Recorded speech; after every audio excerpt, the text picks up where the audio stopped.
अनिका, अनिका, अनिका, तुम सुन रही हो ना मेरी बात? तुम माँ बनने वाली हो अनिका।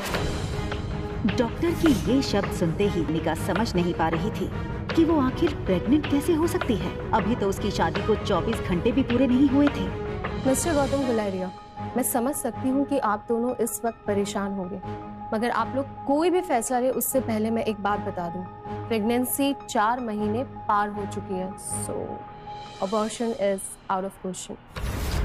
इम्पॉसिबल डॉक्टर, आपसे कुछ गलती हुई है।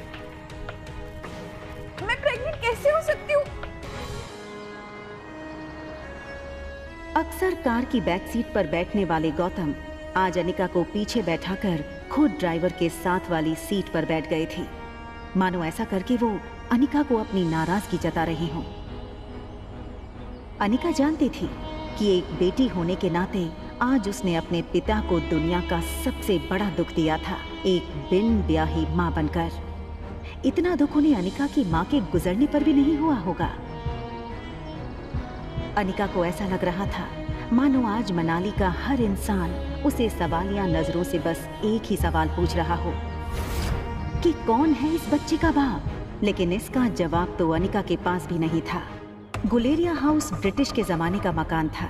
कहा जाता था यहाँ इंग्लैंड के अधिकारी वेकेशन मनाने आते थे, लेकिन अच्छे से मेंटेन न करने की वजह से पिछले कुछ सालों से थोड़ा बंजर सा लगने लगा था।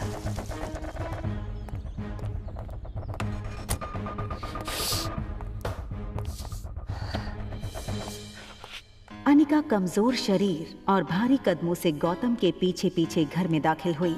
बिन माँ की पली बड़ी अनिका को आज सबसे ज्यादा जरूरत थी तो उसके पापा के इमोशनल सपोर्ट की। मुश्किल से एक मौका मिला था हमें हमारी जिंदगी फिर से बेहतर बनाने का। नसीब वाली थी तुम जो तुम्हारी डोगरा खानदान के इकलौते वारिस कुणाल डोगरा से शादी हुई थी। You know, कितने पावरफुल लोग हैं। मनाली का सबसे पावरफुल खानदान डोगराज। हमारे सारे कर्ज, पेंडिंग कोर्ट केस, हमारी हर तकलीफ से हमें बाहर निकाला था उन लोगों। लेकिन शादी के 24 घंटे में ही तुमने हमारी जिंदगी वापस से जहन्नुम बना दी। उन लोगों को अगर तुम्हारे इस कारनामे के बारे में पता चलेगा तो पता नहीं क्या होगा।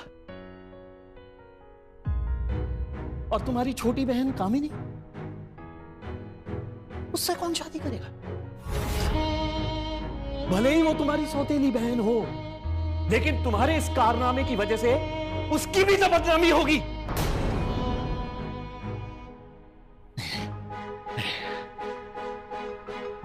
जब तक ये मामला खत्म नहीं हो जाता मैं कामिनी को और तुम्हारी मां मनीषा उसके भाई के घर भेज दूंगा।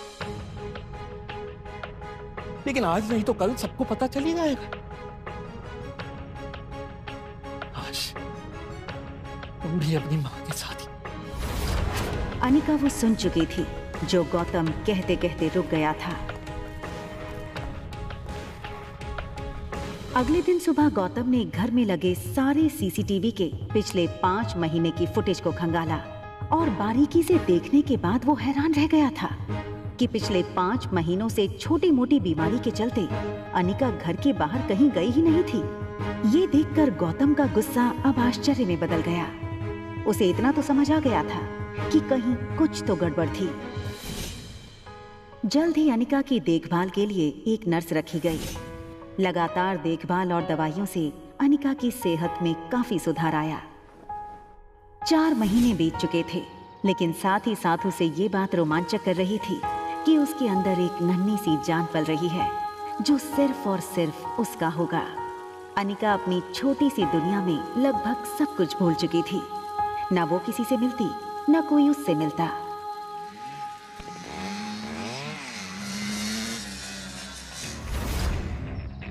अनिका ने जैसे ही लड़की को देखा उसकी धड़कन मानो डर और टेंशन से तेज हो गई। ये लड़का और कोई नहीं बल्कि अनिका का पति कुणाल डोगरा था।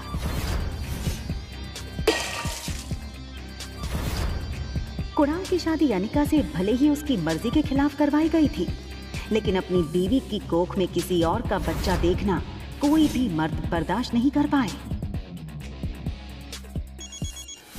कुणाल शादी के मंडप से सीधे दिल्ली अपने कॉलेज की पढ़ाई करने चला गया था और वहीं पहुंचकर शादी के दूसरे दिन उसे अनिका की प्रेगनेंसी की खबर मिली थी। अरे कुणाल बेटा, आज अचानक से तुमने फोन किया कि तुम्हारे कॉलेज की तुम्हारी छुट्टियां शुरू हो गई क्या? कमाल है, 4 महीने के बाद मैं घर आना, अपने दामाद को इस तरीके से वेलकम करेंगे। और वैसे भी बहुत कुछ बदल गया है अब यहाँ पे।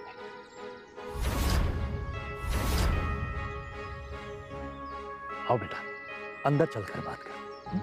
देखो कुणाल, अगर तुम इस शादी को तोड़ना चाहते हो तो मैं समझ सकता हूं। तुम समझ सकते हो, लेकिन ये बात मेरे दादाजी नहीं समझ सकते।